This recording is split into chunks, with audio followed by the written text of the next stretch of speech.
Hey everyone, welcome to Pink Table Talk. Just want to let you know what's going on at Groom House this week. We are all about pussycats. It's a pussy on the pedestal week, and every day of this week, Groom House puts out some information, some invaluable tips and facts, some cool videos. We had a grooming video yesterday, I think dropped. A day before it was a creative grooming video. And today we're talking to somebody who is a huge wealth of knowledge in feline world, and I'm really happy he agreed to talk to me today. Rhett Bockman is a world-renowned breeder and cat judge for almost 45 years, and we're gonna go deep today about cats, breeds, temperaments, what to expect. We talked today a little bit before this live, and I found out for the first time in my life that there's a breed of cat that actually loves water. So we'll talk about that. And I want to welcome Rhett. Hi Rhett, where are you? Hi. Hey. Welcome. Thank you. Thank you. Thanks for the nice introduction. I'm sorry I can't get a better picture quality on my computer, but this is all sort of new for me. I am not of the tech era. I am older than that. So this is all new to me. So bear with me and I will try and answer your questions. Of course. Well, it's all new to me too. But I'm kind of liking it. You know, COVID, this shit show that we're going through, we have to all get used to being online and live, because it's not going to stop. Life is not going to stop. I'm not going to stop educating. You're not going to stop educating. But we have to do it, I guess. But first of all, I want to thank you for coming on with me and agreeing to do this. I know it's not comfortable for you, but we're gonna have fun. Thank you. I know you were at the dog show all day. Was it a good day at the dog show? Yeah, we've had 3 weekends in Ocala, and all 3 weekends we've done incredibly well. You know, the dog shows are new to us. We haven't had them for a while. So everyone has new puppies to show. Everything is backed up. And we've been really lucky. We finished 3 or 4 dogs already in 3 weeks. Oh, wow. Congratulations. They had points already. Yeah, we had a min pin puppy dog. I only showed him 5 times and he finished in 5 shows. So I saw him last weekend. He's pretty. Yeah, it's a really nice puppy. Yeah. So the owners, of course, are very happy. So yes, the dog shows are nice. I got older since we had dog shows last, and I seem less agile and less stamina than what I used to have. But you sort of swing back into things as we don't show nearly as many dogs as we did before. But yes, it's been fun. It's been very productive. I feel you. I went for the dog show, to the dog show for the first time in what, 7, 8 months? I'm telling you, I was in my bed all Monday. My muscles hurt, my knees hurt. Running with the dogs. Yeah, we're out of. Yeah, we're all out of practice. Yeah, out of practice. Well, let me ask you something. A lot of people don't groom cats because I think the main reason is because they do not understand the animal. And the general opinion is that they're dangerous and we just want to stay away. But cats need grooming, correct? Right. Correct. And So, you and I had briefly a conversation about this yeah. earlier. Um, my connection with the cat world is sort of a professional connection of registered cats and cat shows. Um, there are, humane societies. There were pets at shows or whatever that people had found, neighbors gave them or whatever. But my main connection with cats has always been through registered cats. The one registry I was always connected with is the Cat Fanciers Association. That's the largest one in the world. There's two major cat associations in the United States, large ones. The other one is the International Cat Association, or TICA, and we're the two main registries. There's some other ones, ACFA. There's a couple of CFF. There's a couple of smaller ones, but the main two registries are those registries. So the cats I have contact with my whole life have always been registered cats through a registry, through cat shows, and breeders. And as I told you earlier, those types of cats in those situations, when cats are kittens, like dogs, if you take a young puppy and you bathe it, it may be scared when it's younger. But as it gets older, it's used to the baths, especially coated breeds of dogs that require grooming, poodles, which we both have in common. Yes. Those puppies are used to being groomed when they're young. It's the same thing with cats. Short hair cats don't require grooming all the time. Um, the whole idea is to keep them clean, keep them sort of grease free, oil free. And you can do that by brushing with cats. Um, when I first got into cat shows, 45 years ago, people really didn't bathe animals the way they do now. And you didn't bathe short hair cats at all. You only bathed Persian cats.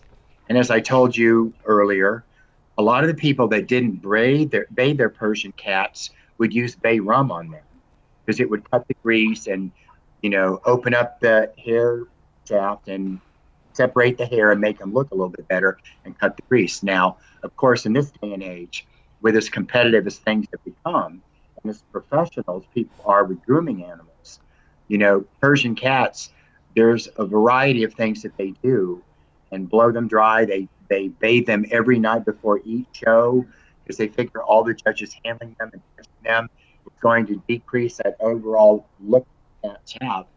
Also, the short hair people bathe their cats a lot as well. I don't know of anyone that goes to shows anymore that doesn't bathe their cat before the show. The problem is when you bathe cats and the whole idea is get clean and cut the oil in their coat, then there's no natural oil in the coat, which adds to the animal. So, and also with short hair cats that have really short, close lying coats, you don't want any openness to the coat, but you want them to be clean. And it's a good idea to bathe those 2 or 3 days out before the show. So there's enough time for some of the oil to be absorbed into the coat, sheen back to the coat, and sort of make it lay down as it does. Of course, brushing them, with a Yeah. brush, and they have gloves now that you can use to sort of groom the coat or whatever. And Persians, as you can tell when you see them at a show, that is a whole lot of attention, a whole lot of grooming. When I had Persians and showed them, and I groomed them, and I got them basically done and got them clean.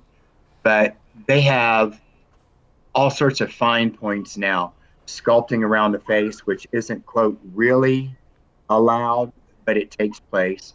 Just like no dyeing of cats. Used to use a lot of powders for blue cats to lighten the color. I'm not really aware that they even powder cats anymore because people have become so good at grooming them that the powder really isn't necessary. The powder was kind of used to mask things. As we do at dog shows, you have a little bit of clear staining, put a Yeah. little powder in. That doesn't really happen at cat shows anymore. It's really more grooming than it is anything else. All right.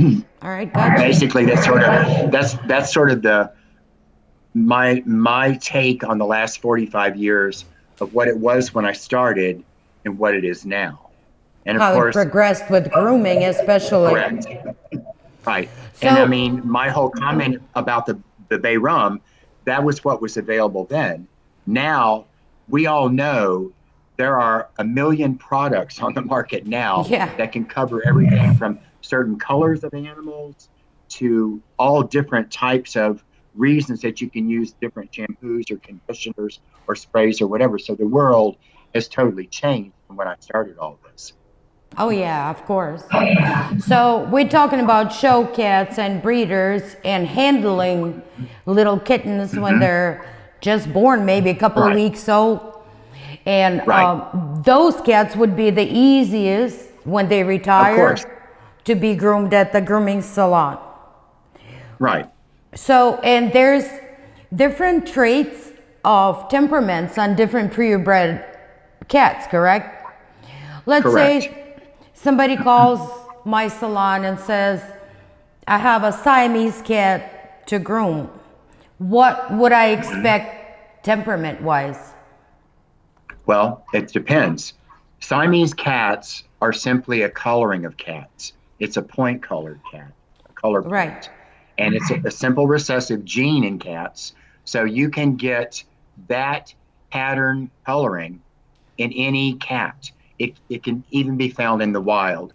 If you have a parent that is a Siamese colored cat, and you breed it to a regular cat, all the babies are normal. You breed those back, and you can get the next generation a Siamese cat. So if a Siamese cat is actually a Siamese show cat from show right, bloodlines, right. then once again, you can also have a Siamese cat that someone has that's basically a wild cat or something that someone found that's Siamese coloring. And most likely, you'll find that's what you're going to deal with, not a Siamese cat from a breeder. So once we get once we're going back to exactly the main focus that you're trying to make.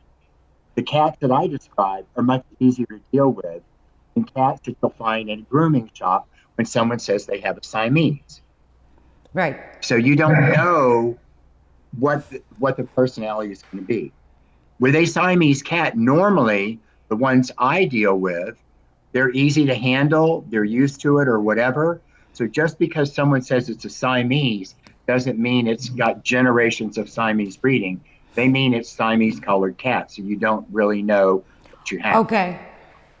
So that's the So, difference. So right. if So they the tell difference you is it's Siamese because it has Siamese coloring, but coloring, that okay. Siamese coloring appears that it's a pattern. It appears in wildcat populations all over the world. Right. So it's not because they have Siamese breeding behind them. It's just actually a pattern and coloring, and it can come in every color. It can come in seal, chocolate, lilac, and blue, which are the main colors that are recognized for Siamese. There's color points. They can come in red, they can come in tortoiseshell point, blue cream points. There's all different colors. So the Okay. coloring itself does not describe the breed. The breed is what I Okay. described that people have kept them together. So when they say it's Siamese, I'm guessing chances are it's a cat that they found someplace, someone gave them, they With the got from coloring. someplace the coloring. So once again, even though I describe the breeds, it's not necessarily what you will find comes to your grooming shop.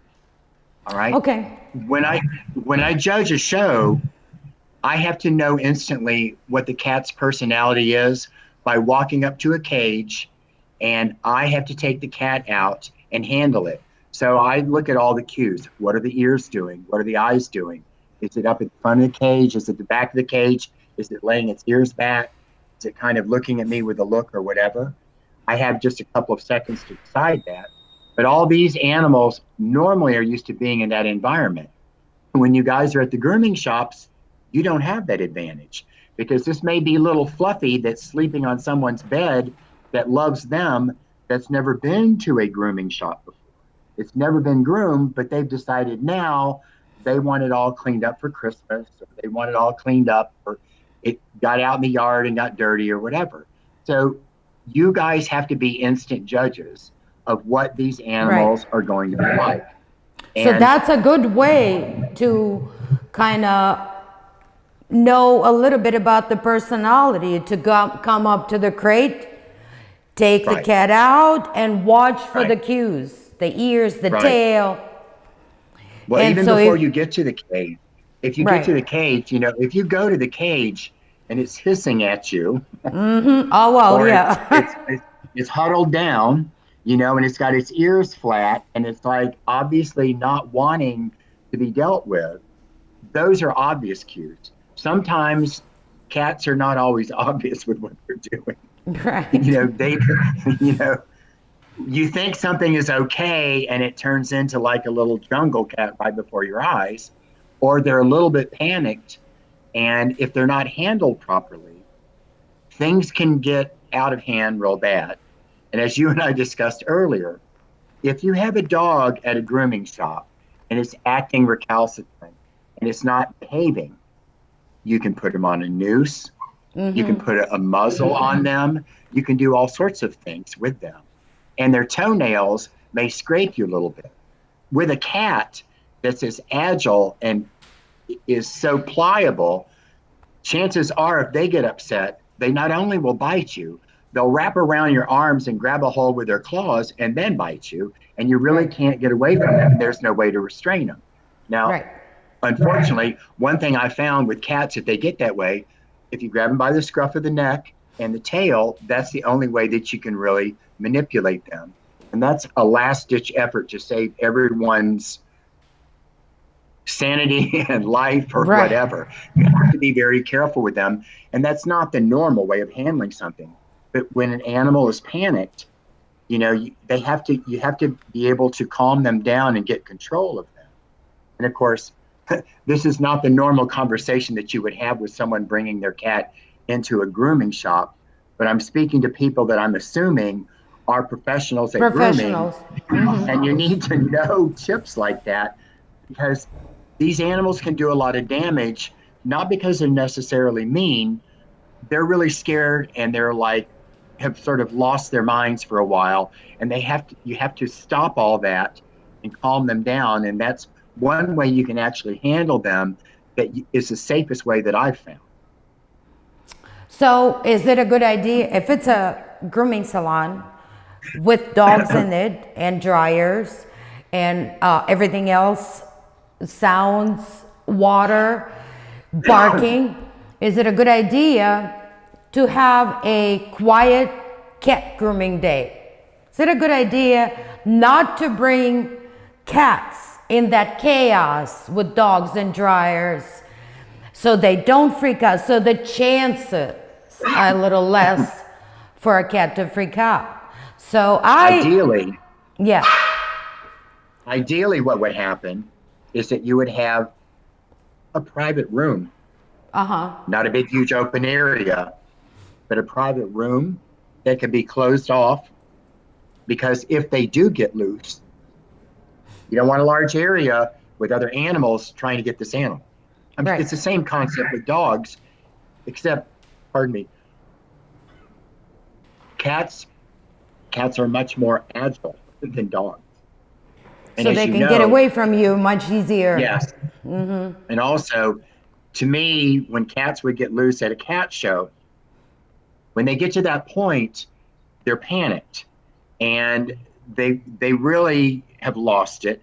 And it's real important that they be restrained, but not to where they're terrified. You know, you let them sort of calm a little bit, but and also at cat shows when they would the notorious cat loose, always be the one that would try and go and grab them because I knew how to deal with them better than other people. Right. And people would start diving at them and people panic and people start chasing. And I would always say, it's not a greased pig contest, it's a scared cat. So just leave it alone. Don't chase it. Let it settle down someplace. Cats are notorious for feathers and teasers. When I judged, I always had feathers in my hand for them to look at me, look at the expression or whatever. And a lot of times you can get them come out from a table by using something like that or whatever.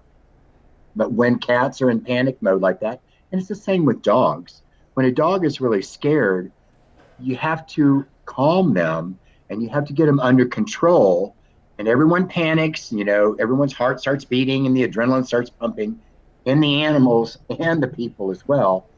That is a setup for disaster. It's not going to go well. You have to Right. consciously take a deep breath, think about what you're doing, and get a handle on it. Even though it's scary for the cat and the people and everyone around it. And that's a real difficult thing to do. And that's not something that I don't think comes naturally. That's more of a learned response that you have to sort of, I mean, Pina, you know me and you know how hyper I am. Oh, And I'm yeah. always active and I'm always, as you can see, waving my hands and moving around and stuff like that. I had to teach myself at cat shows. My animals were used to me and they're used to around and moving around fast. But if I didn't gear myself down at shows, cats would spook for me because I move so fast. And they're not, they got a little old lady, 70 years old, that owns them, and they've got Right. me darting around the ring. It terrifies them. So you have to gear it down. And in situations in grooming shops where, someone brings this cat in that's never been groomed before, you know nothing about it. You have to be a real quick study and figure this out. As I said earlier, with the cues that the cat's giving you. Yeah. Look at their ears. If you're an animal person, it doesn't take very much to figure out this cat is not going to enjoy this, or this cat is Yeah. not going to be here, you know. So without panicking and being scared of it, okay, how can I handle this and how best can I do that? Right. And that is the main question I'm sure most of the people watching this want to know. Yeah. Um, you just have to, you know, once you get more experience, it becomes easier because I can talk at people about this, but you have to experience it yourself. You can get guidance from what I'm saying, but until you actually do this yourself, it really doesn't sink in. And a lot of times people are mentally scared to do this and mess with a cat because of the history that they have. You know, cats are scary in grooming shops. Grooming shops, I'll do any dog, but I won't do cats, and that Yeah. type of thing. And rightfully so, because it's a whole different situation than grooming dogs. Yes. So that's sort of, That's that's sort of exactly. like my monologue about all that. Yeah, that's exactly what I'm saying. So, guys, quiet room, closed door, and whoever's grooming dogs and cats together in your salon, that separate room is a good idea. And as Rhett said, I just thought about it. Just have a little feather somewhere on the shelf. If something like this Well, happens, and also when they get scared, of course they're not going to do the feather. And I no, always no, say, wait, yeah, let it get it out of their system when they finally land someplace. It's the same thing that you do now. Talk to them, it's okay, no one's going to hurt you, get out the feather or something like that. And once they settle, at least you can get through to them. you know Trying to chase them have that down feather, yeah. in a big huge room with all these other people Oh, it's a involved, and disaster. I can only I see. know, I've never seen it before, but I mean, I know in the situations with cat shows, over Yeah, the microphone, all of a sudden you hear the infamous cat loose, shut all the doors. yeah. You shut all the doors so they don't run out someplace or whatever. And you have to wait until they settle. There's a And reason. grabbing at them doesn't. And Yeah, then also, if you got other people and multiple groomers and things going on, then everyone is like Mexican jumping beans. Everyone gets all excited. I mean, even people that are on the other side, all of a sudden that dog gets all worried because everyone else is running around. And, it's difficult not for that not to happen, but it's also very necessary to minimize the situation and keep things under control. Easier said than done. Practice makes for better yep. outcomes. And plus, even well, experienced groomers that don't groom cats and new groomers need to know that. So right now that you're telling them that, they already know that. Now Right, that's the first step. And then right. it's It's the of first, yeah, course right, difficult. It's right, difficult to get it through you, but once you know it, right, you can have a right, goal and get right, yourself ready for that. So Right. let's say I have a type of Persian. I was told that Himalayan cat is a type of Persian cat, It is. correct? It's actually Siamese coloring on a Persian. Yes. Oh, okay. So mine is, what is the right color? He's like orange, reddish point. What's the right Yeah. name for it? Flame point. Flame point. Flame point. Hmm. Okay. So I got one of those and I groom him myself at home. Right. And he is a really good cat for me. Even though I don't have a lot of experience grooming cats, but I groom mine. Right. He's really calm. He lays down on that table. I don't even have to put any restraints on him. Hmm. Oh, what's happening? I don't know. I can hear you. Can you hear me, Rhett? Yes, I Okay, can hear now you. you can. Okay. Right. So, and I read about the breed as I was telling you earlier, and it says they're really laid back and Hmm. calm, really Hmm. great home pets for older Hmm. people. And Hmm. that's what he seems like, my cat. Right. Right. So, is it possible for a cat with that temperament to get in the grooming salon and freak the hell out? Of course it is. Of Yeah. course. So any You cat know. could do that. Right. And you have to realize, but a dog can too. Right, If it's right. someone's Yeah. pet Fifi, Fifi, a long coat Chihuahua that's someone's pet that all of a sudden comes to the grooming shop for the first time, they're like little piranhas or can be. Oh, yes, they You know, are. they may be 3 pounds, they think they're 50, you know, and they want nothing to do with you.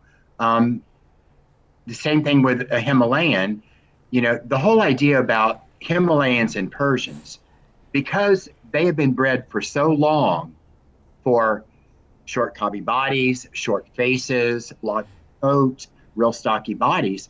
That's generations and generations. You won't find a Himalayan cat like what you have running on the street. No, You no, of won't find course it. not. Okay. So you have all these generations that people have bred these animals. So by nature and just by the genetics of the animal, Persians and Himalayans, exotic short hairs, which are basically Persians with short coats, Short hair, there's so yeah. many generations that they have bred for temperament in those. They're basically very placid animals that are easily groomed because they're not real wiry short hair cats, running around your house and jumping on the curtain rods or whatever. They kind of lay around and lounge around. They're kind of lazy. Exactly, yeah. I mean, taking it out of, context, they aren't lazy. They just are very placid, easygoing cats. And yes, they can play and can bounce around and play with toys, whatever. But if you compare a Persian or a Himalayan to an Abyssinian or some Right. of the short hair breeds, there's no comparison. That it's a whole different type of attitude. It's a whole different type of you know, dealing with, life. These animals are bred to be very docile and very placid, and every generation has had to have grooming. So they don't want something real wild and woolly that they have to groom. They want something that'll just lay in the tub while they groom them. Now, Right. if it's not used to getting that done, that's a different story.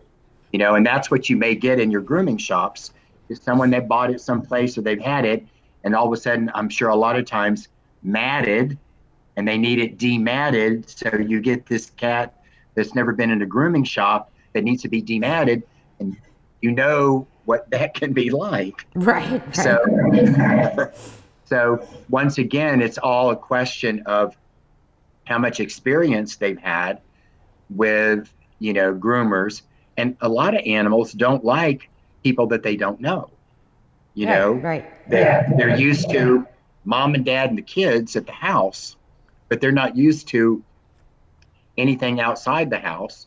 Or perhaps the only time that they go outside the house is when they go to the vet. They don't like that either. you know So now So they're it, going out to another, right, right. right. So It all all goes outside back, ventures are, right. They're not fun. And this is a bad thing. And you have to overcome them. right? So it all goes back to handling. Right.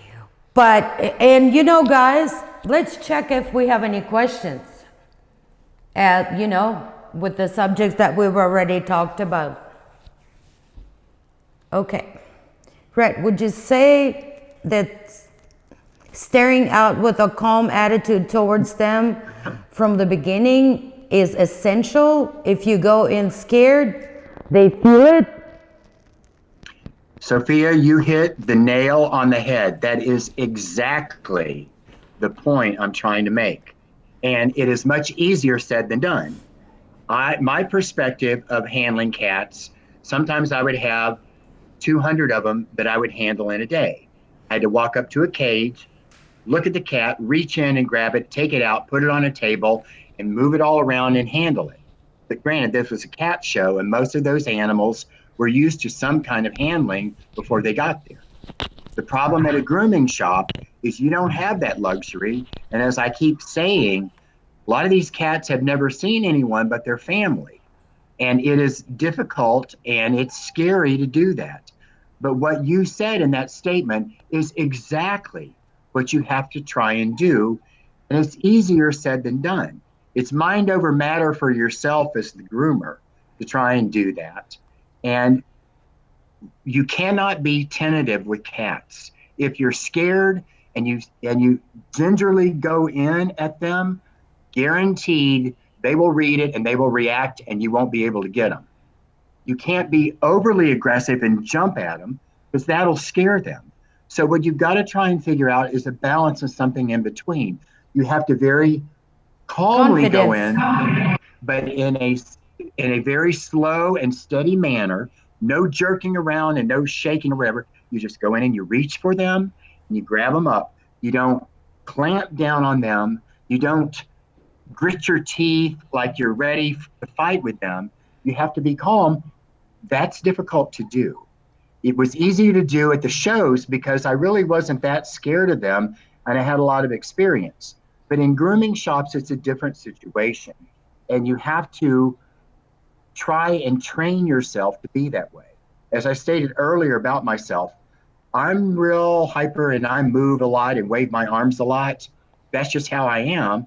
And of course, I'm not conscious of it until I'm someplace and I'm waving my arms and the animals are kind of like freaking. They don't, it's like, why is he doing all that? And it's like, okay, USA, calm down and, quit bouncing around so much and don't scare the animals. So, Sophia, what you said once again, that is a great statement. That's exactly my point about all this.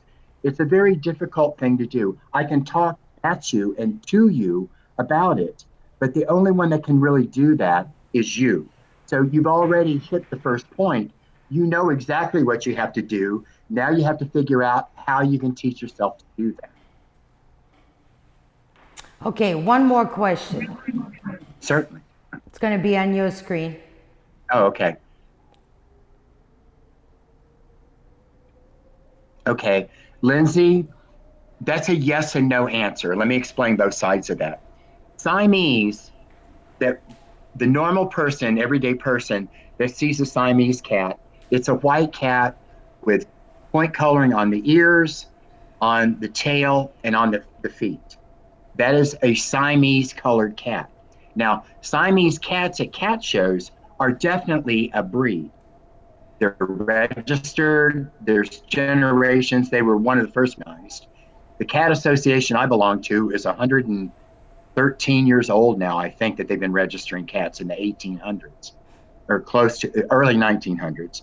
Anyway, there is a breed of Siamese cat that has that coloring. And as most people that have been to a cat show know, Siamese cats at a cat show are very long legged. They're long bodied, a tubular body. They have real extreme wedge shaped heads, real wide ear placement. They have elliptical, sort of almond shaped eyes, deep blue eye color. Ideally, the body is very light and the points are very dark.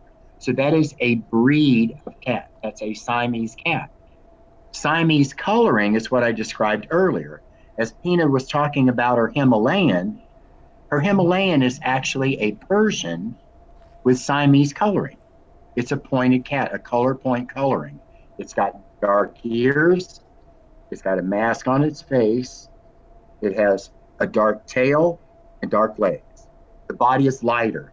As Siamese cats get older, a lot of times they get darker bodies, and some cats will wind up being almost solid colored when they're older, and you really can't tell that.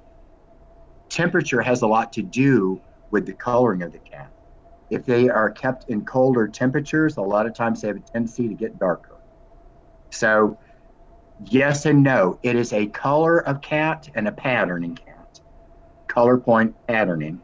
But also, it's also a breed of registered cat with that same type of coloring, but they bred to a specific type that is not, you will not find a Siamese show cat running loose in your neighborhood. You may find a seal point Siamese cat color wise running in the neighborhood, but it won't have the same structure and body type as a quote registered Siamese cat. I hope that answers that. Thank you, thank you. So I have a question. If somebody calls me and says, I just found a cat on the street, can I bring it for grooming? I'm saying no. What do you no. think? Would Would you no. say no? All right. If they say that, you can say, well, before I will take it, you know, you need to take it to a vet, make sure it has its shots, make sure there's nothing wrong with it. And by that time, they will know if it's going to be Handled. able to be handled or not. So instead of making the groomer responsible for figuring that out, they have, Make the just because vet. you found it, right, you have to, okay, I will consider doing this, but before I do this, you have to take it to the vet. You have to make sure it's okay and healthy. You know, it would be nice if the vet would trim the nails, but as we all know, trimming nails on cats can be very difficult. And so you make sure that they go through the motions. Now, granted, most grooming shops, I'm guessing, would not have a lot of cats. So something like feline leukemia or just, the same distemper cats and the diseases they can get. Um, Chances are there won't be enough cats in a grooming shop that would actually affect them. But with any animal, you don't want in a grooming public area, in a business or wherever it is that you're doing your commercial grooming, you don't want animals that are ill coming into your facility. And to take something off the street is taking a risk. Um, And by doing Basically, that, they already know how to handle whether it's handleable or not. right. And it's like, So, and I understand, it's like, once again, that conversation can take place with, I truly appreciate your interest in this and good for you that you did this. But before you have to consider grooming it, you have to make sure that it's healthy. yeah, And the way you figure that out is you have to take it to a vet, needs its shots. You need to make sure they need to check its stool, see if it has any worms, any parasites. Um, you can see yourself if it has any ticks or fleas on it. And of course, if you get something off the street, chances are it will have fleas and ticks. And right. we all know you don't want that in a grooming shop, not if you can avoid it. So, all those things. The first stop would be, you can involve them. The first stop would be take it to the vet. If the vet says it's okay, then we'll discuss it. And that Okay. way, it's like, it's a whole lot better. I don't do cats, or you're No, not bringing yes, that you're here. right. You're It's right. like, and you put the responsibility back on them and some other person, and chances are they will not bring it to the shop because it'll get And stopped you, somewhere in between, yeah, right? and But you if as a it is, groomer if they remain professional. correct, and if you go Awesome. through that and they still do it, chances are if the vet's giving it a thumbs up and they can handle it, then perhaps it won't be so bad, and you Exactly. still have a customer at the end of all this, and you don't risk life or limb taking something off the street and trying Yeah. to take care of it. Awesome advice. Thank you. We have one more question. So it's going to Okay. be on the screen. Mhm.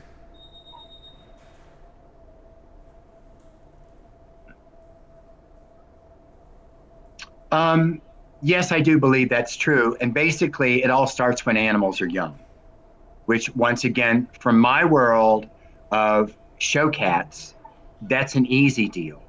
But that is not necessarily the world from commercial grooming. Commercial grooming, it's more likely my Aunt Fanny had a litter of kittens and I got one. Or I was at work and this little kitten came up to me and it, was abandoned and I took it home. The harder things, those are easier to deal with because they're young and things are more trainable when they're young. You can get them used to having a bath, being in water or whatever, getting their nails groomed. The difficult part is when an animal is older and it's groomed and bathed for the first time. If an animal is 3 years old and it's never had a bath, I don't care who it is or what it is, it's going to be an event. It's going to Yeah. be an event. You and I discussed, Pina, earlier that a lot of cats don't like sitting in water. Okay. Yes, that We was my discussed next having question. that wire rack that I described. Sometimes it's like 1 inch by 1 inch squares, but it's plastic coated, set on even just a couple of bricks in the bottom of a wash basin. The cat sits on that. It feels secure. You're not holding it up in the air. It's not sitting in the water. And as you bathe with a hose, you can hose over the cat. And sometimes that's enough to keep them in place. And it's all experimental. I know what worked for me with my cats at my house, and that's what I did. And all mine were used to being bathed, and I really didn't have a problem with it. Sometimes when I get cats from other breeders, they weren't used to having baths. But by that time, I'd bathed so many cats in my life, it's just kind of a reflex. And I wasn't scared of them because it's not something that I found on the street or had never been taken care of. That was a different situation. So that was easy for me to do. In y'all's situation, it's a whole different perspective. And once again, as Sophia said, you have to be as calm as possible, even though you're kind of scared and you don't know what you're doing. And these animals, especially cats, they can read you like a book. They know that you're scared. And it's like, and also, Energy. they'll work you too. It's like, oh, I know this one's scared, and I'm not going to let him touch me. You know, so you have to work through that. And once again, as I'm telling everybody this, it's easy for me to tell you this because I've already experienced it and I've done it and I know this. But people that don't, that's hard to do. Dogs, I think, are much easier than cats are. And But you cats, see, as I said, the go ahead. initial information that you're giving groomers right now is the what I'm saying is a first step to Absolutely. work through and know Right. what they're supposed to be feeling, thinking, and the whole energy what is Right. supposed to be before you start grooming cats, really. And Right. And it's funny. basically, It's funny.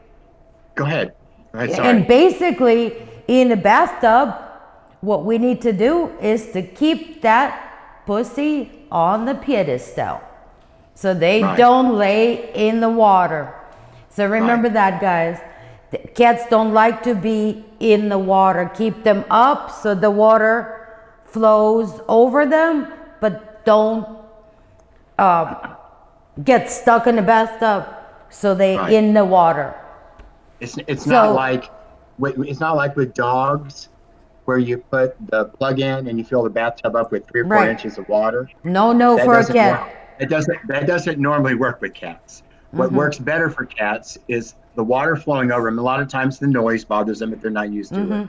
But if they can, a lot of times they want to hang on the side, put their paws on the side or whatever. If you can just put them on, keep them up out of the water. I mean, it can flow over them and everything else, but to dunk them in Pedestal. a tub usually doesn't work. We got a question again. Sure. Okay.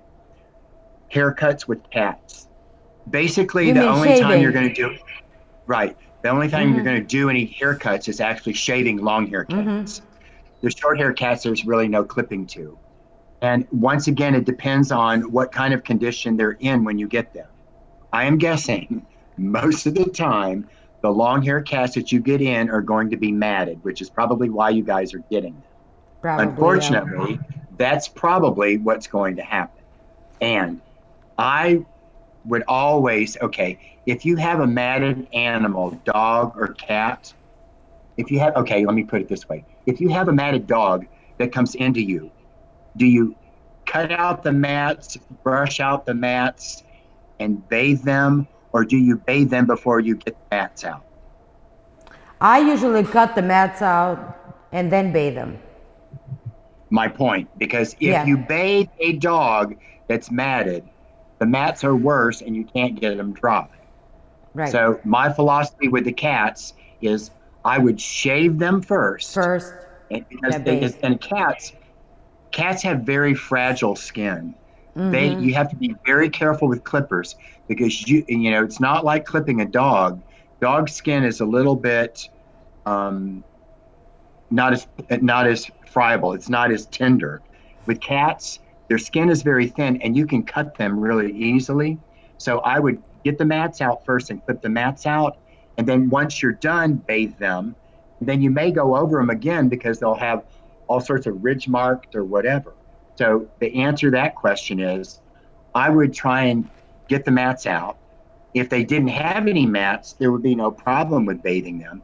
But I'm guessing that most of the time when you guys get long haired cats to your shops, it's because they do have mats They're in them. matted. You get the mats out first. And then also, it's very difficult to brush out mats in a cat. Yes. You can brush it in a dog, but the coat is a whole lot different. And it's like, oh, I don't want you to clip them. Well, we have no choice here because I can't get these mats out. And it's like, and the reason they're matted is because you let them get matted. And the only way we can resolve this is to cut the mats out. And you have to brush them from now on so they don't have any more mats. But I cannot brush these mats out. And especially if it's an animal that's not used to being brushed. Yeah, no. So the answer to the question is I would Shave cut first. the mats out, shave them first, and then bathe them afterwards Thank you, because thank you. it's less for the it's less work for the groomer to do because you don't want all this extra hair. Cut out all the hair that you can and then only focus on the stuff that you really have to focus on. All right, cool. Thank you. More question.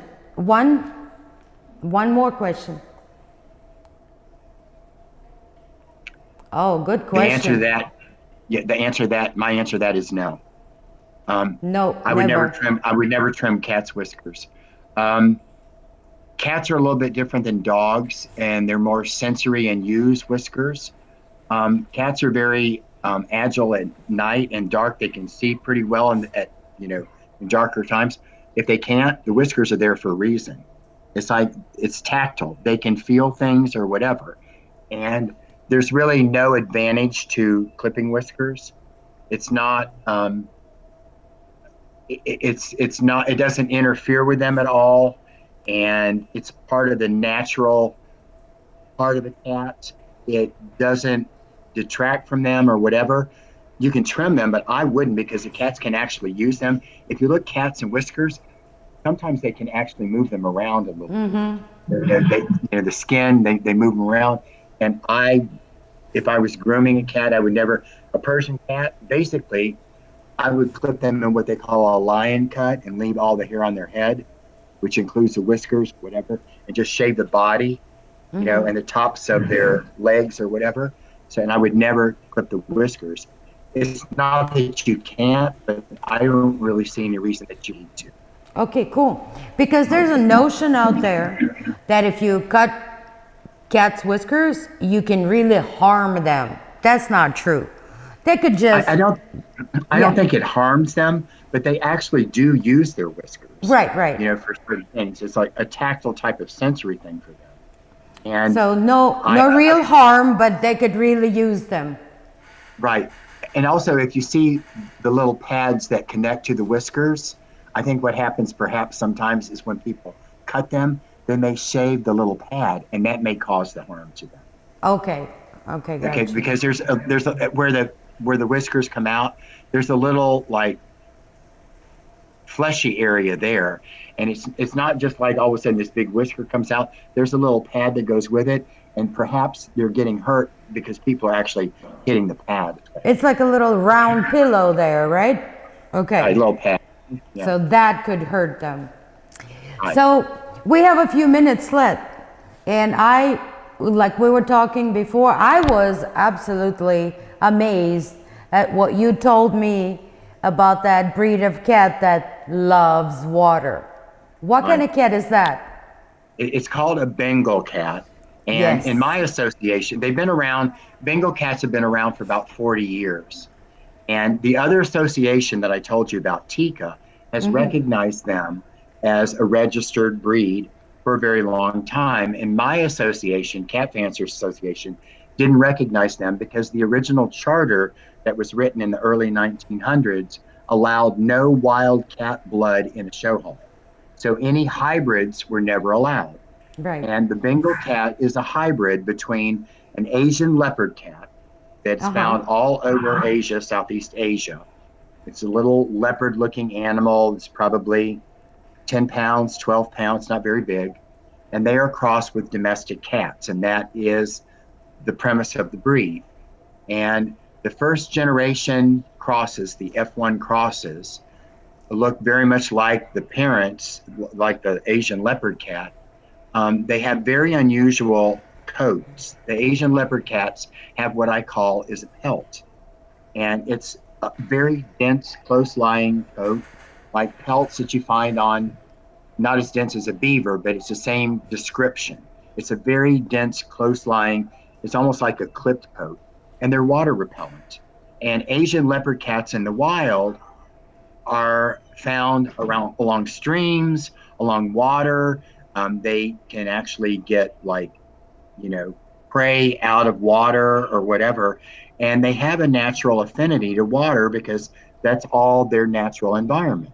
So when you take these Asian leopard cats with all the instincts that they've had for, millions of years, and you cross them with a domestic, that a lot of those instincts have been bred out, that instinct amazingly shows up. Wow. And so in the cat shows, you're not allowed to show any Bengal cats that are less than 5 generations from the original crosses, which is an F5, which is the Right. fifth generation. Anything after that can be registered and it can be shown. Well, when I first started working with these cats with a friend of mine, my friend Mary Ann Byrne and myself and Rich Nolte, the three of us got together. We got a proposal together.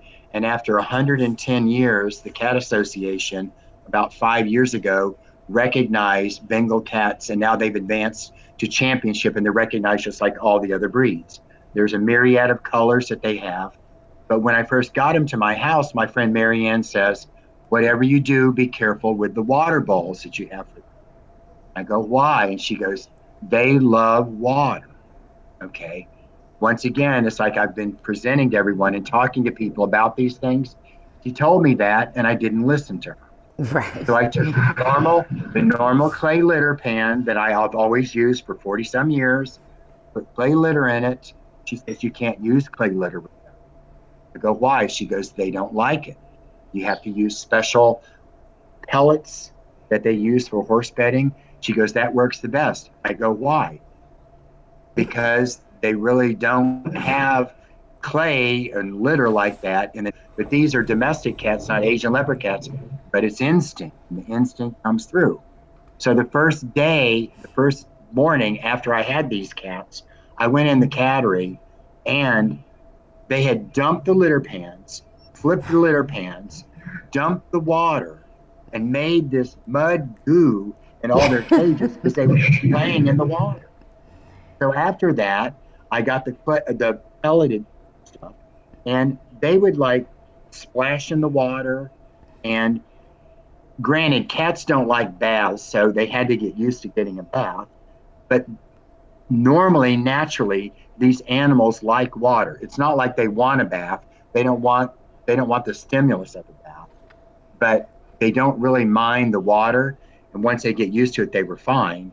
But I think that if you had a large cage outside with some water and you had like a little pool, I don't know that they would jump in and swim like a tiger does, but they would play at the edge of the water. And it's not like that they would avoid it like most cats would. So they Right. really do have a natural affinity. And it's because of the Asian leopard cat behind them.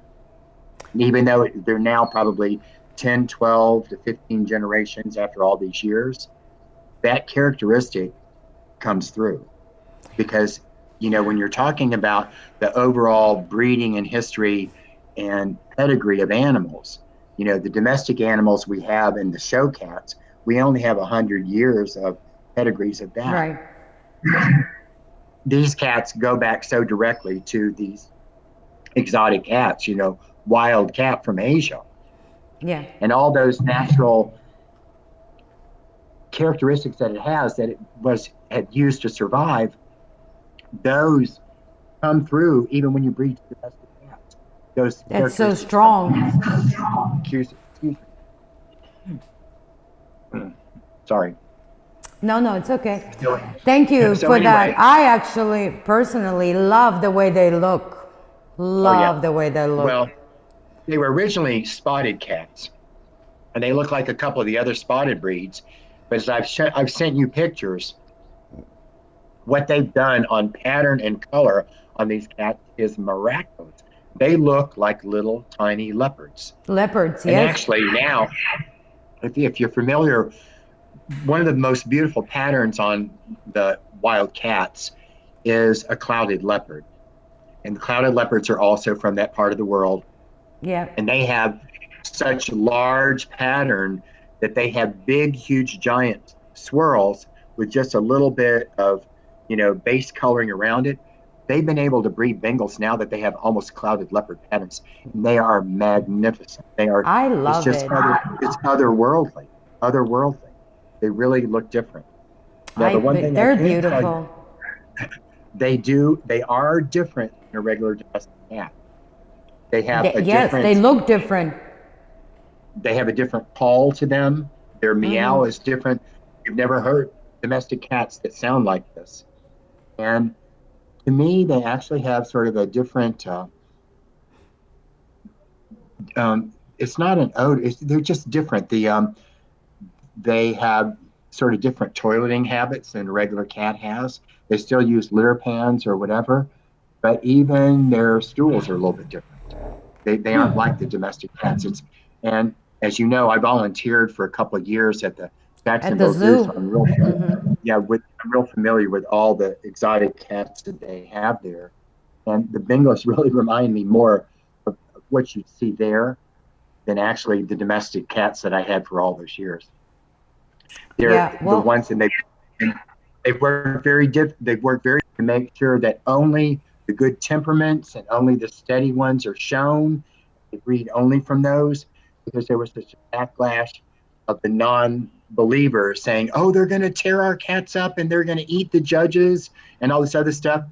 So it's been, knock on wood, none of the bad actors have ever been brought to a show, or if they went to a show and they didn't like it, they didn't try and show them because they didn't want any bad press about any bad attitudes.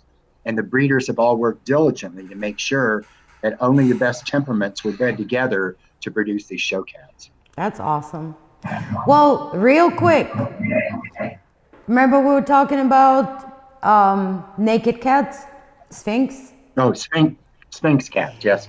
You The asked me about oils, grooming of and those. how often do we Right. have to wipe them, and what kind of grooming? Sphinx cats are one of the hot commodities right now. Everyone's Yes, really into them. I want one. Um, Well, it's funny because they were recognized about 35 or 40 years ago, and there was only two or three of them, and they had some health issues. So even though in my association they were recognized, all of a sudden they weren't. Right. And then about 20 years later, they came back into vogue. And I was lucky enough to work with a woman in Alabama that had Sphinx cats, and they had outcrossed them to many different breeds. And the ones that I particularly like were the ones that she had that were outcrossed to Cornish Rex, which gave them up on leg.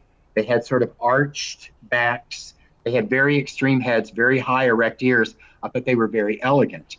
Um, the standard calls for a lot of wrinkling, but if you get a lot of wrinkling in the face, it makes for kind of like a scrunched down look. And I'm all about eyes. I like big eyes.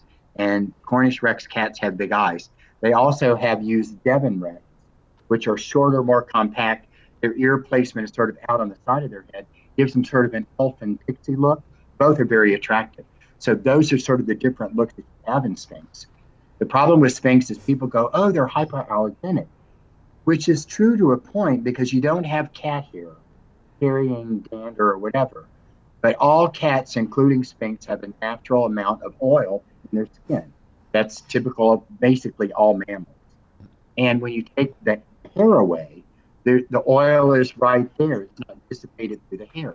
So a lot of times, people that have Sphinx cats, there can be like a little bit of oil that's left on furniture. On people think, oh my God, a hairless cat, I have cat hair. But you will have a little bit of oil.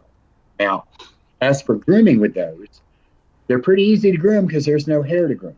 Right. And as I said to you, Pina, the main shampoo I used was clarifying shampoo, something that took out as much oil as possible. Right. So they can be bathed in that. But of course, once again, if you strip all the oil out, the animal has a tendency to produce it again. And there's a constant, yin and yang. Get the hair oil off, then there's more. So a lot of people that have Spanx loose in their house, they'll take some sort of a little cloth and wipe them once a day. They don't give them a full bath, but they just kind of wipe them down with Every the cloth. day. Right, Yeah. right. Just sort of like a washcloth dampened or whatever, and you just wipe it down a little bit. It's not like they're Crisco factories, or something like that. They just do have a little bit of oil on their body, and you can wipe them down, and that's really basically what you do. You don't, and I don't know that you really have to do it every day, but just be Okay. aware that there's oil there. And it's not like they're super oily when you grab them. It's the same amount of oil that any other cat produces. It's just you don't have it spread out over all the hair. It's only it's only Right. on the cat itself. You don't have any hair to cover the skin so they don't oil furniture Right. and clothes and Right. everything else. Thank you. Correct. Thank you. Well, Yep. one That took an question. hour. We got one more question. Sure. Sure. Oh, of course, Lulu and Maine Coon. Hi, Lulu. Right. She wants one. Well, and Lulu, that is a really, really good choice. I was around when Maine Coon cats were first recognized in my association, and they were basically American Shorthairs were the basic cats that you found in the United States, short hair version. They're totally changed now because they have a breed standard. Maine Coon cats were the long haired cats that you found in the United States. And yes, they got the Maine Coon name from Maine, but they are wonderful cats as pets. They are the gentle giants was the nickname that was given to Maine Coons. They're very large cats. They have very heavy bone. They have long legs. They have long bodies. They have kind of a longish head with a real square muzzle, nice profile on the side, and they have long hair. The ones that are at the shows, of course, are groomed to the nines because people spend all their time growing hair on them. Any long hair cat, you have to make sure that it's brushed periodically so they don't get matted. But as for personalities, they are charming, charming cats and make wonderful pets. It's a Lulu, that's a good choice. They are really nice cats. Thank you very much. Well, Rhett, Yep. I want to thank you very, very much for talking to me today. Sure. Lots of great information. If you guys have questions, you can still ask them, and I'll make sure I'll ask Rhett next weekend at the dog show. And I'm sure I'm sure you want to rest, but we really appreciate you answering questions and giving us this wonderful information about Pussy. Sure. Thank you. My pleasure. Thank And you I've so always, much. as I traveled all around the world, and people would Yes. ask me, like in foreign countries, what are you doing here? I go, well, I'm an expert on pussy, and people fly me all over the world because they want my opinion. So there you go. I've always used that Thank joke. you. Sure, you're welcome. Thank you It's my very pleasure. I much. hope someone got something out of this, and I'm more than glad to do it. And everyone have a good evening, and thanks for listening. Thank you. I'm sure people did a lot of it. Have a good night. I'll see you next weekend. Okay, bye bye, hon. Bye.